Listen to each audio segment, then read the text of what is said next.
Emma by Jane Austen, Volume 1, Chapter 7. The very day of Mr. Elton's going to London produced a fresh occasion for Emma's services towards her friend. Harriet had been at Hartfield, as usual, soon after breakfast, and, after a time, had gone home to return again to dinner. She returned, and sooner than had been talked of, and with an agitated, hurried look, announcing something extraordinary to have happened which she was longing to tell. Half a minute brought it all out. She had heard, as soon as she got back to Mrs. Goddard's, that Mr. Martin had been there an hour before, and, finding she was not at home, nor particularly expected, had left a little parcel for her from one of his sisters, and gone away. And on opening this parcel, she had actually found, besides the 2 songs which she had lent Elizabeth to copy, a letter to herself, and this letter was from him, from Mr. Martin, and contained a direct proposal of marriage. Who could have thought it? She was so surprised she did not know what to do. Yes, quite a proposal of marriage, and a very good letter, at least she thought so. And he wrote as if he really loved her very much, but she did not know, and so she was come as fast as she could to ask Miss Woodhouse what she should do. Emma was half ashamed of her friend for seeming so pleased and so doubtful. "Upon my word," she cried, "the young man is determined not to lose anything for want of asking. He will connect himself well if he can." "Will you read the letter?" cried Harriet. "Pray do. I'd rather you would." Emma was not sorry to be pressed. She read, and was surprised. The style of the letter was much above her expectation. There were not merely no grammatical errors, but as a composition it would not have disgraced a gentleman. The language, though plain, was strong and unaffected, and the sentiments it conveyed very much to the credit of the writer. It was short, but expressed good sense, warm attachment, liberality, propriety, even delicacy of feeling. She paused over it while Harriet stood anxiously watching for her opinion, with a "Well, well," and was at last forced to add, "Is it a good letter, or is it too short?" "Yes, indeed, a very good letter," replied Emma rather slowly. "So good a letter, Harriet, that, everything considered, I think one of his sisters must have helped him. I can hardly imagine the young man whom I saw talking with you the other day could express himself so well, if left quite to his own powers. And yet it is not the style of a woman. No, certainly, it is too strong and concise, not diffuse enough for a woman. No doubt he is a sensible man, and I suppose may have a natural talent for think strongly and clearly, and when he takes a pen in hand his thoughts naturally find proper words. It is so with some men. Yes, I understand the sort of mind, vigorous, decided, with sentiments to a certain point not coarse. A better written letter, Harriet," returning it, "than I had expected." "Well?" said the still waiting Harriet. "Well, and what shall I do?" "What shall you do? In what respect? Do you mean with regard to this letter?" "Yes." "But what are you in doubt of? You must answer it, of course, and speedily." "Yes, but what shall I say? Dear Miss Woodhouse, do advise me." "Oh, no, no. The letter had much better be all your own. You will express yourself very properly, I am sure. There is no danger of your not being intelligible, which is the first thing. Your meaning must be unequivocal, no doubts or demurs, and such expressions of gratitude and concern for the pain you are inflicting as propriety requires will present themselves unbidden to your mind, I am persuaded. You need not be prompted to write with the appearance of sorrow for his disappointment." "You think I ought to refuse him, then?" said Harriet, looking down. "Ought to refuse him? My dear Harriet, what do you mean? Are you in any doubt as to that? I thought— but I beg your pardon. Perhaps I have been under a mistake. I certainly have been misunderstanding you, if you feel in doubt as to the purport of your answer. I had imagined you were consulting me only as to the wording of it." Harriet was silent. With a little reserve of manner, Emma continued, "You mean to return a favourable answer, I collect." "No, I do not. That is, I do not mean— What shall I do? What would you advise me to do? Pray, dear Miss Woodhouse, tell me what I ought to do." "I shall not give you any advice, Harriet. I will have nothing to do with it. This is a point which you must settle with your feelings." "I had no notion that he liked me so very much," said Harriet, contemplating the letter.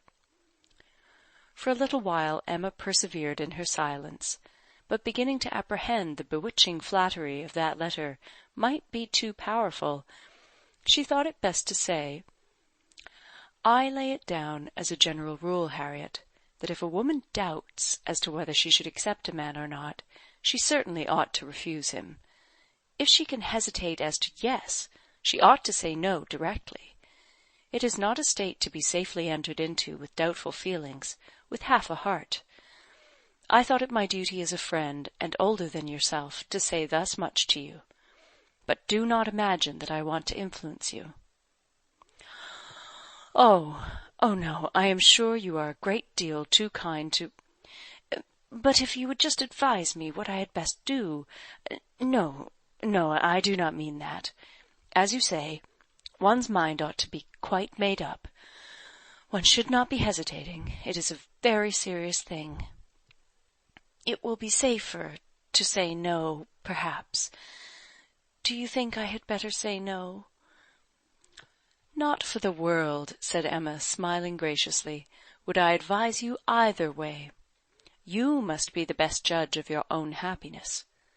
If you prefer Mr. Martin to every other person, if you think him the most agreeable man you have ever been in company with, why should you hesitate?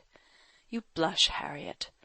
Does anybody else occur to you at this moment under such a definition? Harriet, do not deceive yourself. Do not be run away with by gratitude and compassion. At this moment, whom are you thinking of?" The symptoms were favourable. Instead of answering, Harriet turned away confused, and stood thoughtfully by the fire, and though the letter was still in her hand, it was now mechanically twisted about without regard. Emma waited the result with impatience, but not without strong hopes.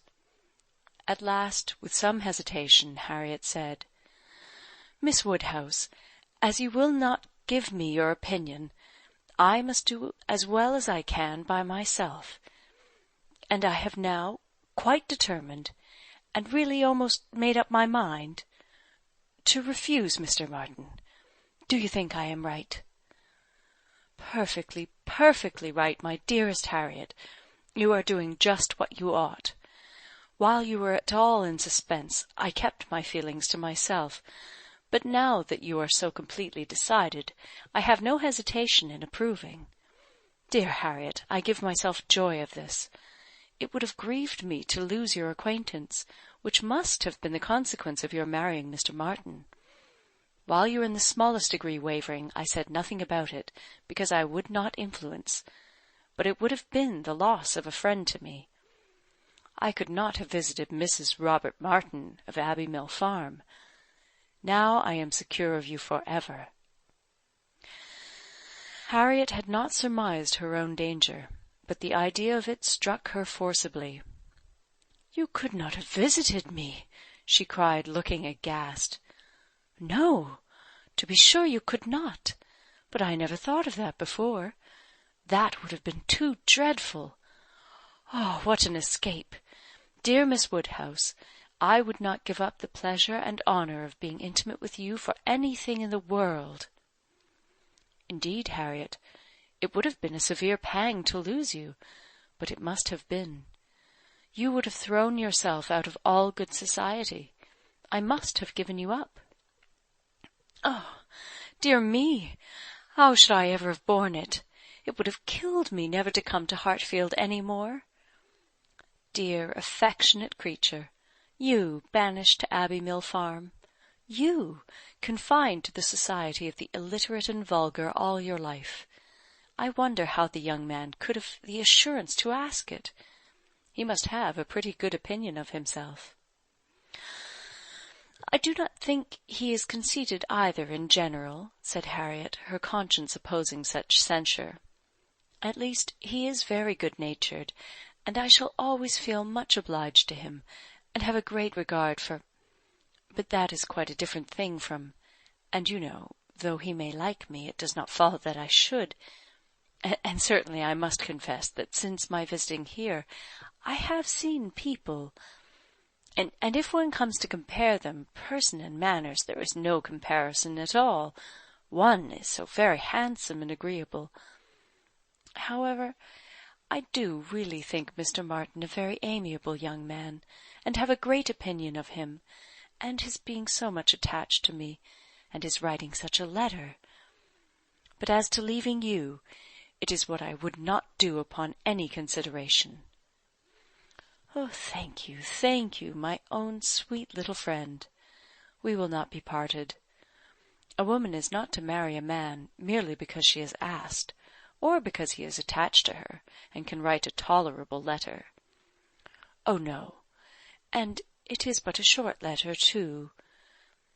Emma felt the bad taste of her friend, but let it pass with a very true, and it would be a small consolation to her for the clownish manner which might be offending her every hour of the day, to know that her husband could write a good letter.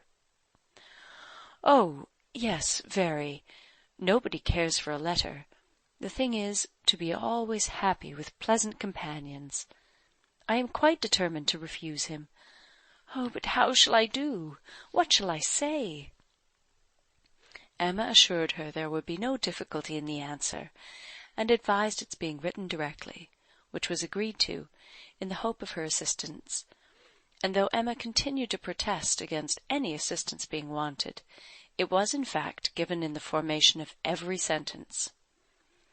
The looking over his letter again, in replying to it, had such a softening tendency that it was particularly necessary to brace her up with a few decisive expressions, and she was so very much concerned at the idea of making him unhappy, and thought so much of what his mother and sisters would think and say, and was so anxious that they should not fancy her ungrateful, that Emma believed if the young man had come in her way at that moment, he would have been accepted after all. This letter, however, was written and sealed and sent. The business was finished, and Harriet safe. She was rather low all the evening, but Emma could allow for her amiable regrets, and sometimes relieved them by speaking of her own affection, sometimes by bringing forward the idea of Mr. Elton.